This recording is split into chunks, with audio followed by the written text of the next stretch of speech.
Moje zadovoljstvo, danas imamo dosta gostiju i dosta zanimljivih tema. Zapravo, dvoje profesora, nastavnika osnovne škole Sreten Mladenović Mika nedavno je boravilo tamo negde gde je nama uvek bolje, bar tako mi mislimo, a sve u okviru Erasmus Plus projekta. Zapravo, oni su tamo učili, u inostranstvu naravno, kada kažem tamo negde, učili i sticali neka nova znanja kako da kod učenika koji su njihovi đaci negde pojačaju motivaciju za sticanje i sticanje novog znanja i prihvatanje onoga što ih oni i čemu ih uče.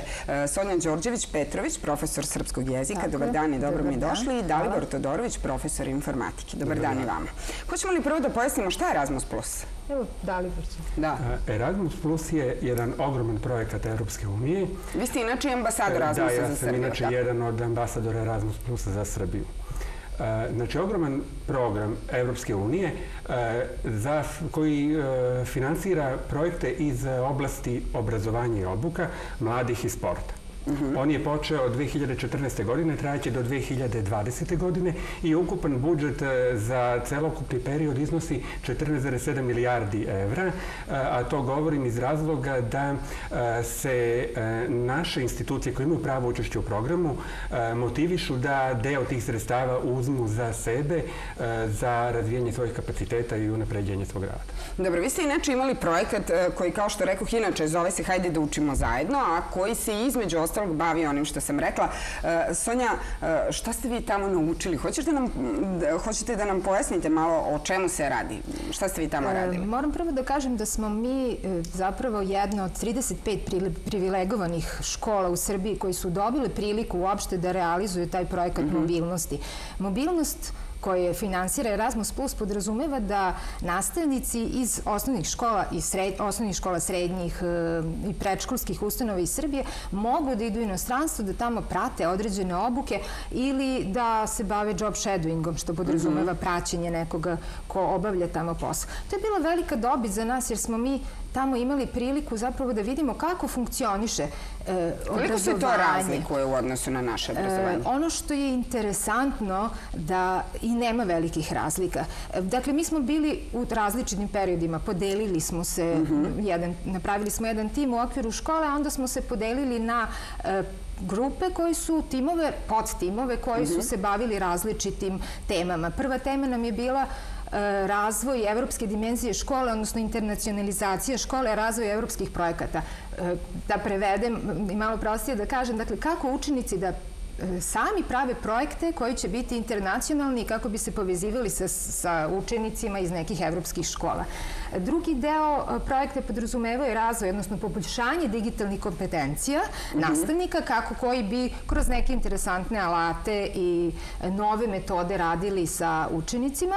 I treći deo koji se realizovao u martu, na kome sam ja bila i zajedno sa svojom kolegnicom, Slađanom Golubović, podrazumevao je učenje novih metoda koje prate neformalni rad sa decom. Znači, forsira se neformalno učenje. Metode i alati koji mogu da se primenjuju za učenje u učionici, ali i van nje.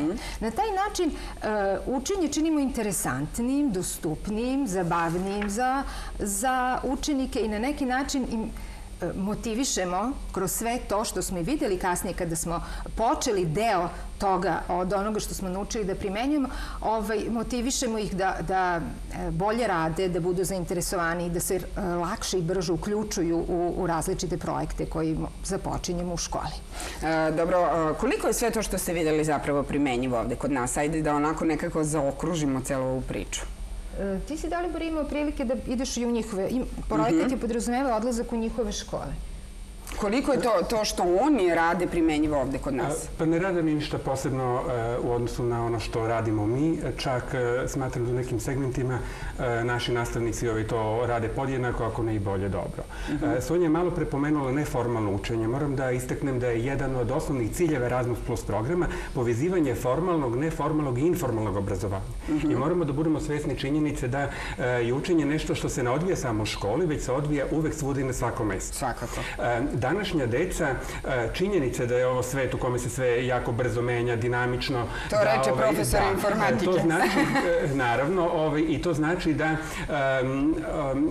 nekako se stiče utisak da je obrazovanje tu dosta inertno, ne može da prati te nove trendove. Činjenica je da današnja deca odrastaju uz digitalne sadržaje, da oni praktično prate, uče u stvari uz neke sadržaje koji su interaktivni, koji su vizualno atraktivni, ilustrovani i ne možete sada tu činjenicu niti da zanemarite, niti smete da zanemarite da kada dete u svojoj 7. godini dođe u školu, da ćete vi uspeti da fokusirate i zadržite njegovu pažnju na sadržaje koje prezentujete kredom na tabli ili na papiru.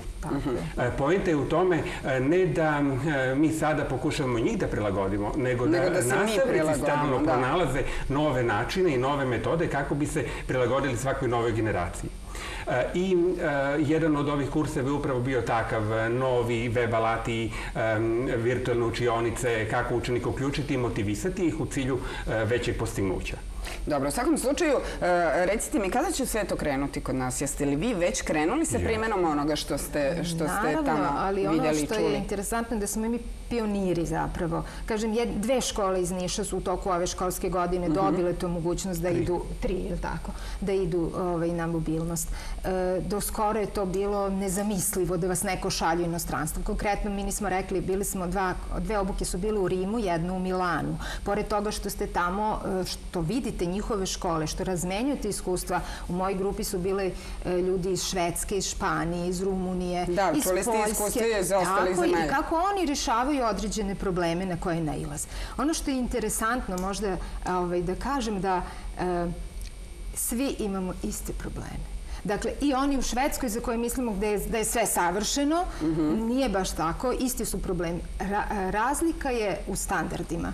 U standardima, naravno, u tehnologiji koju imaju, u učionicama koje su ovako ili onako opremljene, ali problemi sa učenicima su svuda isti. I to nas negde ohrabruje da znamo da radimo dobru stvar i pravu stvar, da smo na istom tom nekom putu i na istom zadatku zajedno sa, da kažem, Evropskom unijom, jer je Erasmus Plus zapravo program Evropske unije.